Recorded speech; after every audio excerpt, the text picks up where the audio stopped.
فبأي آلاء ربكما تكذبان بسم الله الرحمن الرحيم.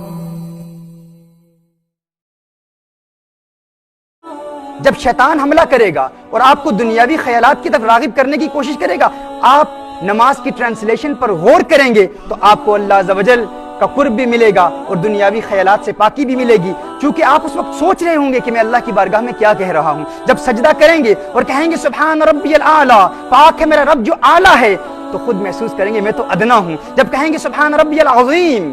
پاک ہے میرا رب جو عظیم ہے، بہت بڑا ہے، اور پھر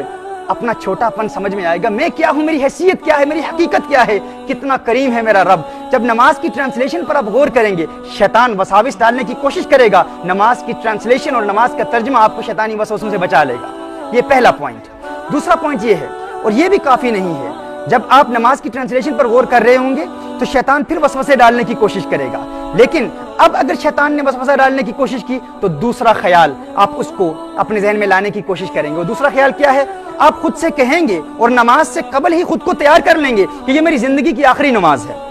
یہ میری زندگی کی آخری عبادت ہے. مثال کے طور پر اگر آپ نے فجر کی نماز ادا کی، اس کے بعد آپ کسی معالج کے پاس جاتے ہیں، کوئی ڈاکٹر کوئی طبیب آپ کو بتاتا ہے کہ تو فلاں مرض میں مبتلا ہے اور آج تیری زندگی کا آخری دن ہے، تو اب چند گھنٹوں کا مہمان ہے، اس کے بعد تیری موت واقع ہونے والی ہے.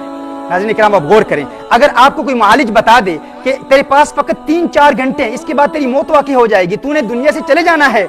اس وقت جب آپ ظہر کی نماز ادا کریں گے تو آپ کو اس بات کا یقین ہوگا کہ آج رات میری قبر میں ہے، آج میں نے دنیا میں آج کے بعد میں نے زندگی نہیں گزارنی. اس دوران اگر آپ کے کوئی دوست آپ کے ساتھ موجود ہوں، انتہائی دلچسپ باتیں کر رہے ہوں، لیکن آپ نماز پڑھ رہے ہوں، کوئی آپ کی توجہ دنیا کی طرف راغب کرنے کی کوشش بھی کر رہا ہو، لیکن دنیا کی کوئی طاقت آپ کو دنیا کی طرف، دنیا کے خیالات کی طرف راغب کرنے میں کامیاب نہیں ہوگی، کیونکہ آپ کہیں گے کہ یہ تو دنیا والے ہیں، یہ دنیا میں رہیں گے، میرے لیے یہ آخری موقع ہے اپنے رب سے راز و نیاز کی باتیں کرنے کا، یہ آخری موقع ہے اپنے رب کو راضی کرنے کا، یہ آخری موقع ہے ماضی کے تمام گناہوں کو معاف کرانے کا، یہ آخری موقع ہے اپنے رب سے التجائیں کرنے کا، آرزویں کرنے کا کہ میرے مولا میں بہت گنہگار ہوں، بہت بدکار ہوں، سیاکار ہوں، اسیاں شیار ہوں، ساری زندگی تیری نافرمانی میں برباد کر دی، خلاق کائنات آج مجھ سے راضی ہو جا، مولا آج مجھ سے راضی ہو جا. جب آپ جانتے ہوں گے، آپ کو یقین ہوگا کہ یہ زندگی کا آخری موقع ہے، آج کے بعد نماز پڑھنے کا موقع نہیں ملے گا،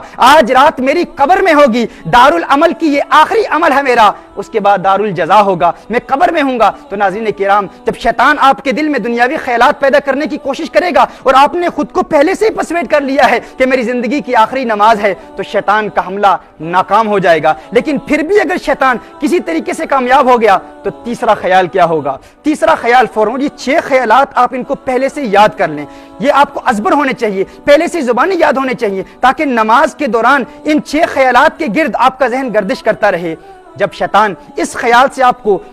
ہٹانے کی کوشش کرے اور اللہ عز و جل کی بارگاہ سے دور کرنے کی کوشش کرے تو فوراً تیسرا خیال آ جائے. وہ تیسرا خیال کیا ہے؟ آپ یہ سوچیں کہ میں اتنا خوش قسمت ہوں کہ اس نماز کی برکت سے آسمان سے اللہ عز و جل کے فرشتے آ رہے ہیں. حضور اکرم صلی اللہ علیہ وآلہ وسلم کا ارشاد ہے کہ نماز کی 3 خصلتیں ہیں، 3 خصال ہیں. حضور اکرم صلی اللہ علیہ وسلم نے ارشاد فرمایا تتناثر الرحمہ علیہ